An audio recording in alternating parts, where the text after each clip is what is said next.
안녕하세요. 행복씨앗입니다. 오늘도 시장을 정리하면서 하루를 마무리하는 시간을 가져볼까 합니다. 오늘은 우리 시장을 살펴보기 전에 일본 시장 잠시 살펴보고 우리 시장 이야기를 하도록 하겠습니다.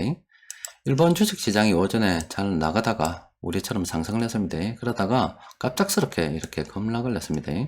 저렇게 시장이 하락을 한 것은 여러분들께서도 이미 속보를 통해서 다 보셨겠지만 아베 일본 전 총리가 선거 유세를 하다가 총에 맞았다. 그 보도가 이어지면서 시장이 이렇게 하락을 했습니다.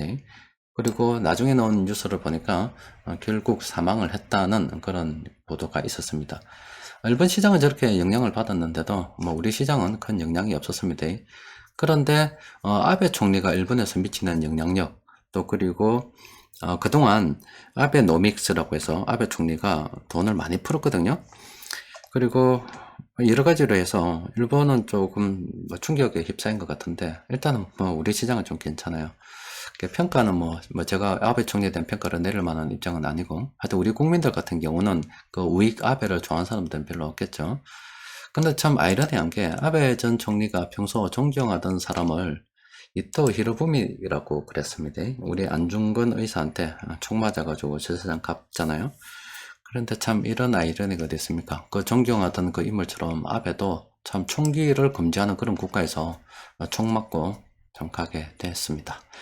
자, 일단 일본에서 그런 일이 있었고요. 앞으로 일본이 어떻게 반응할런지, 시장이 어떻게 될런지는 좀 지켜봐야 됩니다. 일단 오늘 우리 시장은 큰 영향이 없었습니다. 코스피는 0.7% 상승 마감했고, 그리고 코스닥은 1.12% 상승 마감했습니다. 또 외국인 투자자들이 이렇게 매수를 해서 오늘은 전반적으로 괜찮았습니다. 뭐 이런 좋은 분위기 계속 이어갈지 그렇지 않을지는 사실은 오늘 저녁 미국에서 나오는 그 지표를 좀 봐야 됩니다. 고용 관련 지표를 좀 봐야 됩니다. 그리고 오늘 저녁에 나옵니다.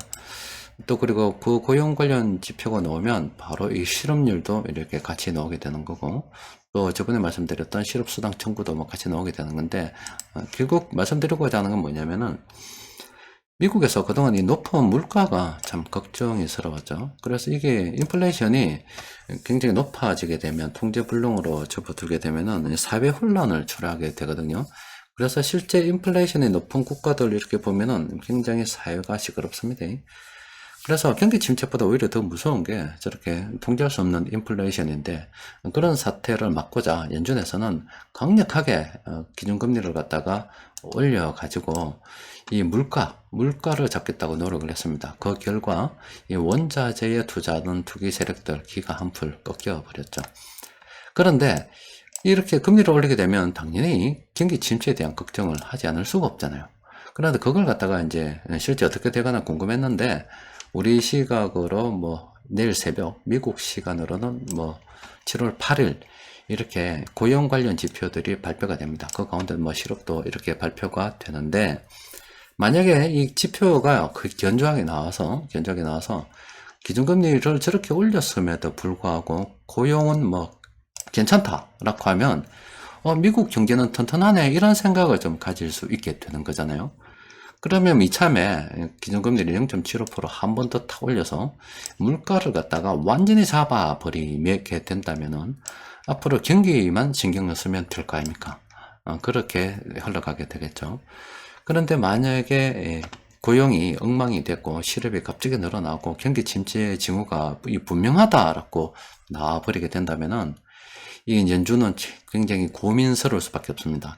이 물가와 이 경기 그 사이에서 참 고민을 할 수밖에 없죠. 차라리 이렇게 이 경기는 튼튼하다, 이런 어떤 뉘앙스, 어떤 보고만 우리가 받을 수, 그러니까 그런 생각만 할 수 있다 그러면은, 야, 물가를 확실하게 들이잡을 수 있겠는데, 이게 오늘 밤에 결정이 되는 겁니다.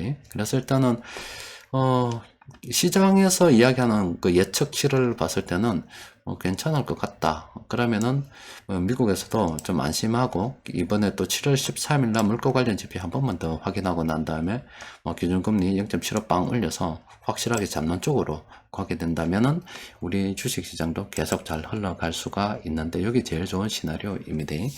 그래서 그게 어떻게 되는가 오늘 미국에서 이제 결정이 됩니다. 뭐 우리 같은 경우는 주말 쉬니까 편안하게 쉬다 보면 그 결과를 다음 주 월요일 날 알 수가 있겠죠. 어쨌든 미국 고용지표 발표가 우리 시장에서는 중요하다 이 말입니다. 여러 가지로 계속 연결되어 가니까 중요한 겁니다. 자, 오늘 우리 시장 좀 수급을 들여다보면은 외국인들이 매수하고 있습니다. 지금 외국인들도 저렇게 매수를 한다는 것은 괜찮을 것 같다는 저렇게 생각을 하기 때문에 가는 거죠. 그리고 외국인 투자자들이 어떤 업종 매수했냐면 운송장비, 화학, 금융업, 보험 이런 거 매수를 했습니다. 자, 그러면은 세력들이 공통적으로 이렇게 매수한 종목들 보니까 7개의 종목이 있어요. 그래서 별내를 통해서 정리를 좀 해보니까 요 세 종목 있잖아요. 요 종목들은 우리가 관심을 가지고 한번 검토를 좀 해봐야 되겠다. 공교롭게도 모두 다 이렇게 바닥권으로 분석이 되고 있습니다. 관심을 가지고 연구를 좀 해봐야 되겠죠.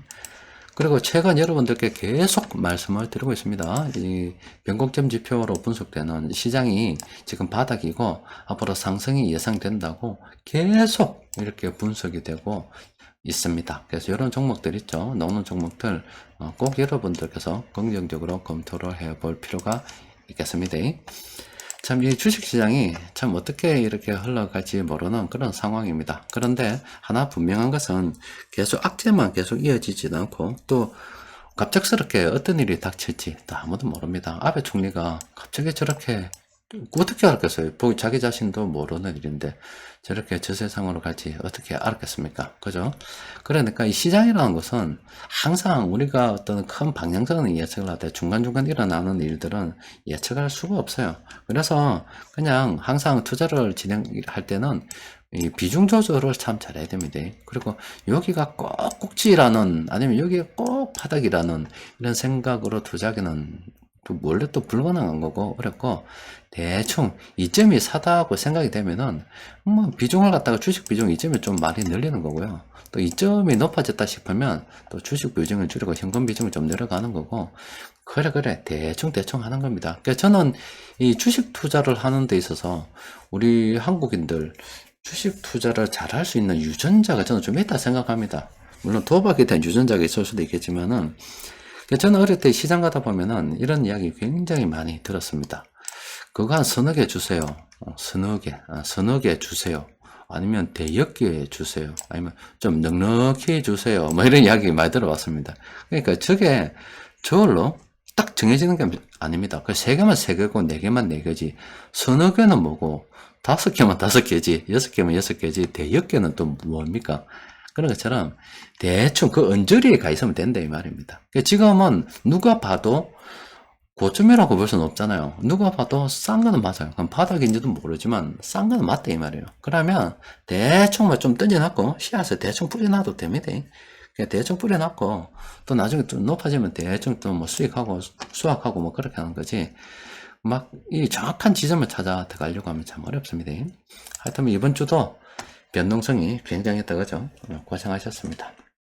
자, 아베 총리 뭐 그렇게 돼버리고 미국 고용지표라는 굵직굵직한 이런 사건들이 있는데 주말 사이 어떻게 정리되는지 좀 지켜봐야 될 것 같아요. 자, 오늘은 여기서 정리하도록 하겠습니다. 이상입니다.